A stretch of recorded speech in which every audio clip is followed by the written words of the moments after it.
What's up everyone, welcome once again to the channel. It's your boy Luis Portelles, and today we're going to be talking about some of the dark horses of Miss Universe 2024.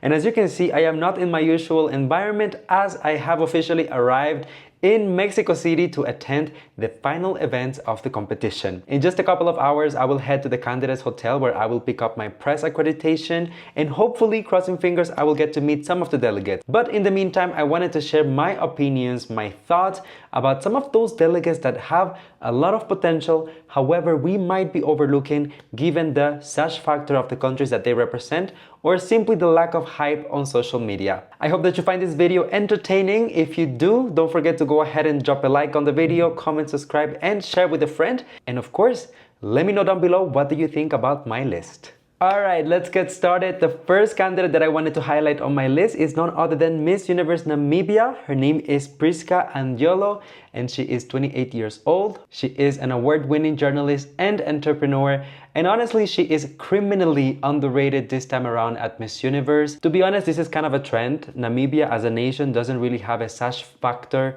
or it doesn't really have a proven track record of winning international titles. However, I will say this, when it comes to Africa as a continent, whenever I had the opportunity to travel to different pageants, Namibian girls are actually very consistent. They have the beauty, they are well trained, they have excellent manners, and sometimes it's a little bit surprising to which extent they can get overlooked. So collectively, I hope that we can come together and give Prisa a chance, because definitely she has a lot to bring to the table. Moving on, let's talk about Miss Universe Nepal 2024, Samira, who, by the way, I know very closely as I collaborated with Miss Universe Nepal from beginning to end of the concentration, and even stayed a couple of days extra after Sampada's coronation to work on her preparation. You might find this coming quite often here in this video, but once again, Nepal doesn't really have a sash factor in terms of pageantry. However, it is a nation, and I can tell you firsthand, as I experienced working with the national directors, it's a country that is putting a lot into pageantry, into the preparation, and they really want to be able to build a name for themselves in the upcoming years. Sampada is officially the first delegate of the new administration of Miss Universe Nepal, and from A to Z, everything was provided to her, from the wardrobe,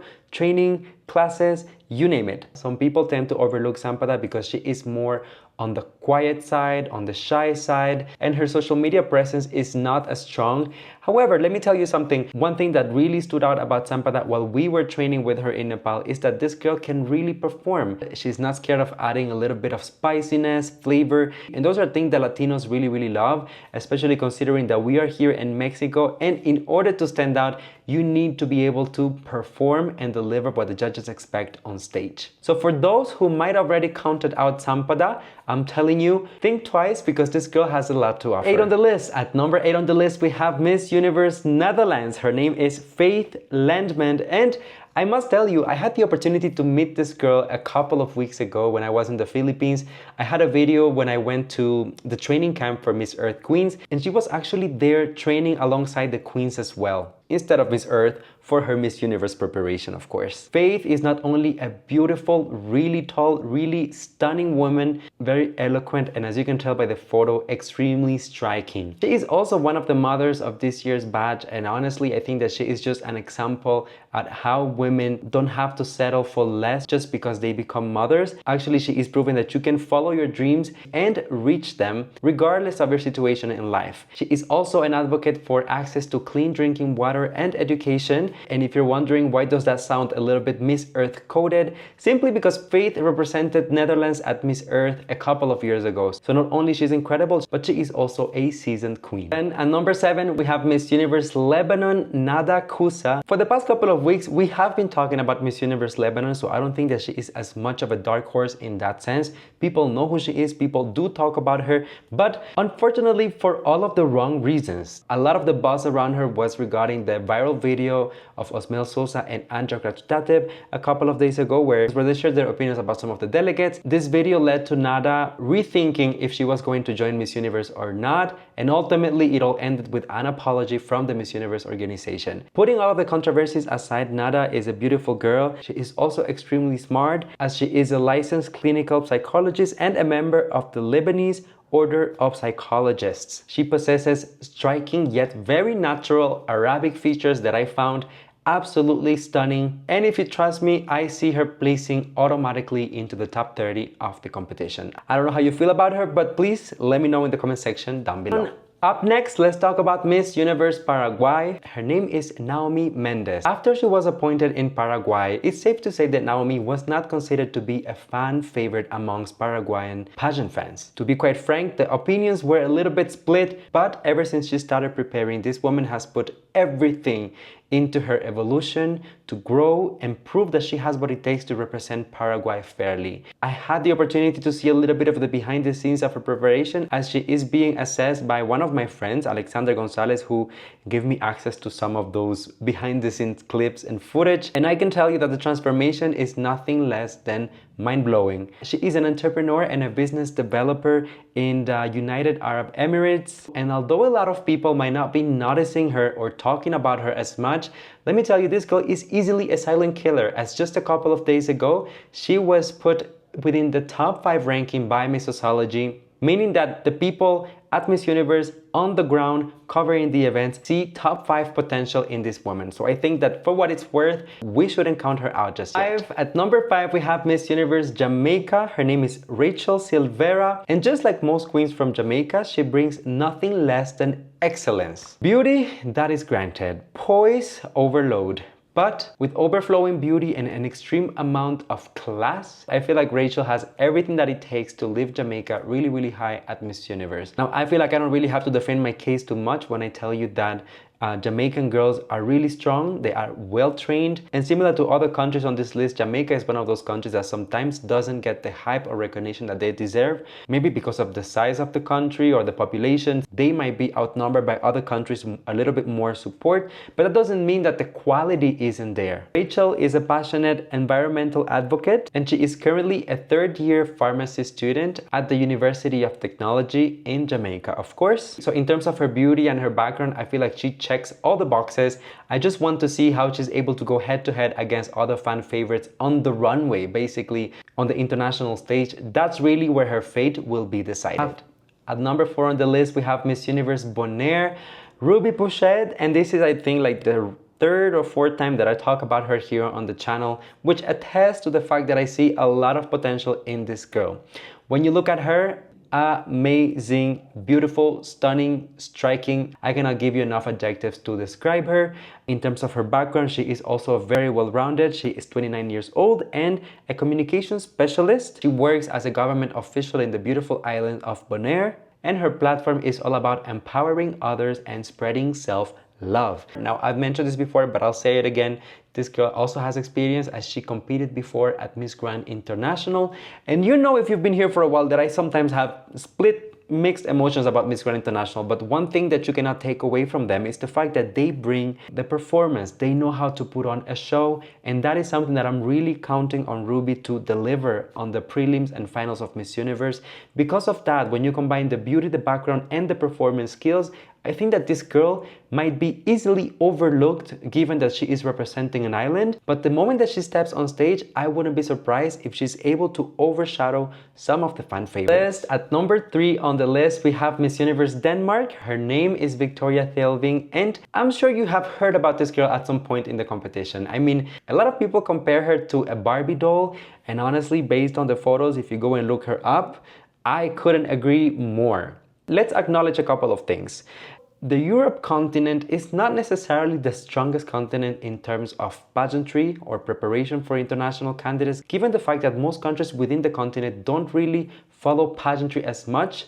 And because of that, the support system for delegates is not as strong. This year in particular, I feel like a lot of our attention has been going to other delegates such as Finland, France, and even the likes of Spain. However, Miss Universe Denmark really is bringing something very special to the table, and that is exquisite, unique, kind of unattainable beauty that, in my opinion, Miss Universe is trying to go back to slowly but surely. We have now the whole wave of inclusivity and everyone deserves a seat at the table, but if you look at the trend and the ways that Miss Universe has been navigating lately, I feel like they're trying to go back to that prototype of beauty that is not as relatable and perhaps is a little bit more unattainable and aspirational. According to her bio, Victoria is a European and World Championship dancer. She's a beauty entrepreneur, mental health advocate, protector of animals, and aspiring lawyer. So, I mean, you kind of have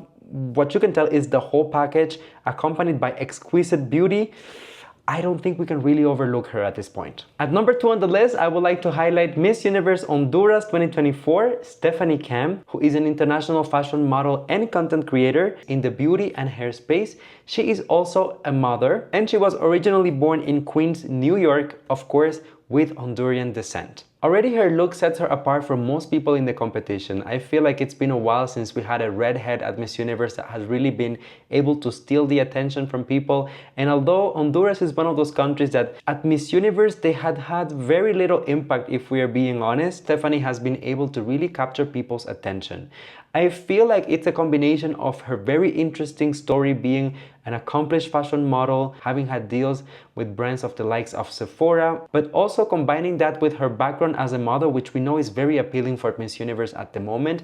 And on top of that, I beg you, go ahead and check some of her interviews and interactions with the media. She is extremely well-spoken, relatable, she is funny, so she does have a lot of things playing in her favor. In terms of her performance, she has also lived up not only to my expectation, but also exceeded my expectations, as she has been working with Steven Bonilla, who is a pageant coach and content creator very well known in Latin America. So I feel like this girl is criminally underrated simply because of the track record of Honduras at Miss Universe, but take it from me, do not count her out, because the girl is here to put up a fight and take out a couple fan favorites and veterans in the process. Last but definitely not least, actually taking the #1 spot on my dark horses list for Miss Universe 2024, we have Miss Universe Brazil 2024. Her name is Luana Cavalsante, and she made history by becoming the very first mother and married woman to win the title of Miss Universe Brazil. Simultaneously, she became the first woman from her state to win the national pageant. And in terms of her background, she has been modeling for the past 7 years, including campaigns across Europe and the United Arab Emirates. Now, listen, this is no surprise. Look at this woman. The looks are insane, and she has a very commercial aura. This is something that Miss Universe might want to pay attention to, as we know that revenue and money is one of the focuses of Miss Universe recently. The business part has to be there in order for them to crown a title holder. So I feel like the look of this woman will definitely elevate the Miss Universe brand. In terms of inclusivity, she is a mother, she is married, so there is also an edge that Miss Universe can use. And ultimately, I'm gonna tell you why I'm putting her on the dark horses list. I feel like ever since she was crowned, I've been getting so many messages and people being like, Luis, you never recognize girls from Brazil and whatnot. It's not that. I really love her. I see the potential. There have been so many comparisons between her look and our reigning Miss Universe, Shanice Palacios. And honestly, although I do understand the comparisons, and I think that there is a little bit of a need for change in terms of her styling, for her to be able to stand alone by herself, you know, we can also not take it away from her that she looks absolutely incredible. And in fairness, shorter hair is kind of in fashion right now, as we have seen some of the international title holders being crowned with shorter hairstyles simply. The last time that Brazil as a country really excelled at Miss Universe was in 2020, when they ended with Julia Gama as a first runner-up. So I know that the nation has been starving for recognition and of course to bring back home the Miss Universe crown. So who knows, with the right performance and especially the right styling for prelims and finals, Luana might be the one bringing home the crown. Alright y'all, so you were asking me for my dark horses picks, and here they are. I hope that you enjoyed this video and that you find some sort of value in it. If you want to share some of your thoughts, please do so in the comment section down below. In the meantime, don't forget to like, comment, and subscribe, as we are heading to 300,000 subscribers here on the channel. Thank you for the love and support, and I will see you soon with a lot more content live from Mexico. Alright, bye now.